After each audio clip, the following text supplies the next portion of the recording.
गंगापुर गांव में गोपाल नाम का एक लड़का रहता था। गोपाल के माँ बाप बचपन में ही गुजर चुके थे। उसकी दादी ने ही उसे लाड़ प्यार से पाल पोस कर बड़ा किया था। गोपाल का स्वभाव थोड़ा गुस्सैल था। पाठशाला में उसने अपने सहपाठियों के साथ झगड़ा कर लिया, इसलिए शिक्षक ने उसे पाठशाला से निकाल दिया। इस कारण से गोपाल की पढ़ाई बंद हो गई। गोपाल की दादी हर दिन सवेरे और शाम को गंगापुर गांव के मंदिर की साफ सफाई किया करती थीं। वह एक बोरा अपने कंधों पर लटका लेती और गली में बिखरे हुए कूड़े करकट को उस बोरे में डाल देती। फिर वह कूड़ा गांव के बाहर फेंक आती। गांव के लोगों ने उसके रहने के लिए गांव के एक कोने में झोंपड़ी की व्यवस्था कर दी थी। वह बुढ़िया उसी झोंपड़ी में अपने पोते गोपाल के साथ रहती थी। फुर्सत के समय वह फटे कपड़ों को और तकियों को सीने का काम करती थी। गोपाल की दादी गोपाल को कोई भी काम करने नहीं देती थी। इसी वजह से गोपाल एकदम से सुस्त बन गया था। सभी लोग उसे नालायक और निकम्मा कहा करते थे। जो भी गोपाल को ऐसा कहता, गोपाल उन पर टूट पड़ता और उनसे झगड़ा मोल ले लेता था। ऐसे समय पर उसकी दादी उसे समझाती और उसे शांत रहने की सलाह देती। दादी उसे समझाती, बेटा गोपाल, इस दुनिया का यही नियम है। लोग तुम्हें कुछ ना कुछ बुरा भला कहते ही रहेंगे, पर तुम्हें लोगों से झगड़ा नहीं करना है। पर दादी, मैं कब तक लोगों के ताने सुनता रहूँगा? मुझसे तो यह सब सहन नहीं होता। और ऐसा कहता हुआ गोपाल अपने घर से बाहर निकल गया। दादी को अपने पोते के भविष्य की चिंता सताने लगी और इसी दुख के कारण दादी बीमार रहने लगी। गोपाल अपनी दादी से बहुत प्रेम करता था। वह दिन रात बीमार दादी की सेवा करने में जुट गया। एक दिन दादी की तबीयत बहुत ज़्यादा खराब हो गई। उसने कहा, वह समझ गई कि वह किसी भी क्षण मर जाएगी। उसने अपने पोते को पास बुलाकर कहा, गोपाल, लोग तुम्हें निकम्मा कहते हैं, तुम्हारा मजाक उड़ाते हैं, परंतु तुम उन पर नाराज मत होना, उनसे झगड़ा मोल मत लेना। इस पूरी सृष्टि में कुछ भी बेकार नहीं होता, फिजूल कुछ भी नहीं है। आज जो लोग तुम्हें निकम्मा कह रहे हैं, हो सकता है यही लोग कल तुम्हें योग्य कहें। भगवान तुम्हारी रक्षा करें। इतना कहकर दादी ने दम तोड़ दिया। दादी के मर जाने के बाद गांव के लोग उसे और ज़्यादा परेशान करने लगे और निकम्मा कहकर उसे चिढ़ाने लगे। अयोग्य कहकर उसे ताने कसने लगे। गांव वालों से तंग आकर उसने निर्णय लिया कि अब वह इस गांव में नहीं रहेगा। वह मन में सोचने लगा कि मैं कहीं दूर चला जाऊंगा और साबित करके दिखाऊंगा कि मैं कितना योग्य व्यक्ति हूँ। अपनी झोंपड़ी के एक कोने में उसे एक बोरा और एक सुई दिखाई दी। उसे अपनी दादी की बात याद आई कि सृष्टि में कुछ भी बेकार नहीं होता, कुछ भी फिजूल नहीं है।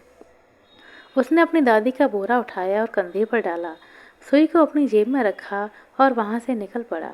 गोपाल तेज कदमों के साथ गांव से दूर जाने लगा। कुछ देर बाद वह एक जंगल से गुजर रहा था। उसे भूख लगी थी तो गोपाल ने वहीं पर खाना खा लिया और कुछ देर सुस्ताने के लिए लेट गया। उसे नींद आ गई।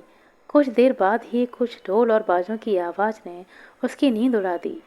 उसने देखा कि एक बारात जा रही थी। वह भी उसी बारात के साथ साथ चलने लगा। थोड़ी दूर और जाने के बाद सामने से आते हुए एक मुसाफिर ने बारात को सावधान करते हुए कहा, लगता है किसी शुभ कार्य पर निकले हो, धन और गहने भी होंगे। आप लोग जल्दी जल्दी जंगल से बाहर निकल जाएं। यहाँ जंगल में लुटेरे हैं और किसी भी क्षण आप पर आक्रमण कर सकते हैं। यह सुनते ही सारे बाराती घबरा गए और तेजी से चलने लगे। थोड़ी देर बाद उन्हें घोड़ों के आने की आवाज़ सुनाई दी। वे समझ गए कि लुटेरे उन्हीं की तरफ बढ़ रहे हैं।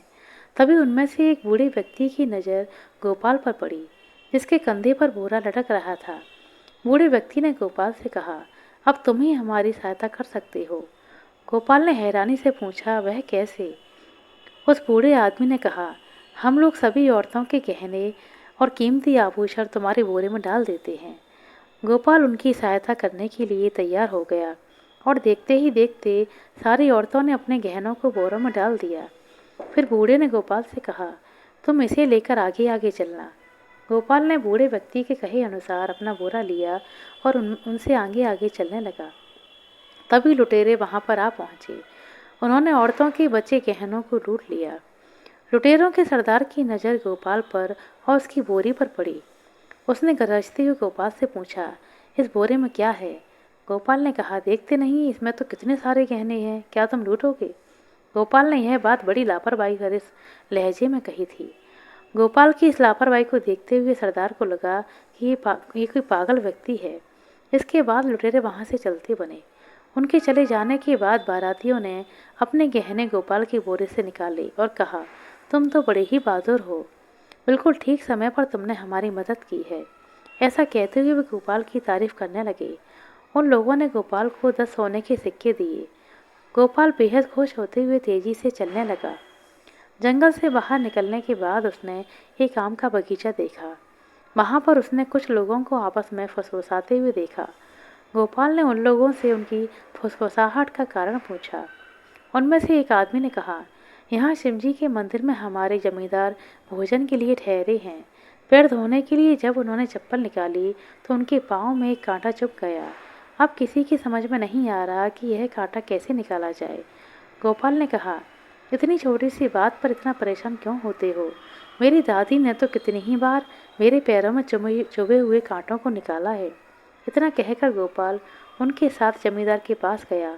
उसने सुई बाहर निकाली और जमींदार के पैर में चुभे हुए कांटे को आसानी से निकाल दिया। जमींदार ने उसकी बहुत तारीफ की। तब तक वो बाराती भी वहाँ पहुँच चुके थे। उन्होंने भी गोपाल के द्वारा की हुई सहायता के बारे में जमींदार को बताया। जमींदार ने खुश होकर उसके बारे में और जानकारी पाई और उसने कहा, तुम तो गंगापुर के हो, वह तो हमारी जमींदारी में ही आता है। कुछ समय से वहाँ से कर वसूल नहीं हो पा रहा। कर वसूल करने वाले अधिकारी को तुम्हारे जैसे बहादुर आदमी की मदद चाहिए। तुम्हें उसके सहायक के पद पर नियुक्त कर रहा हूँ।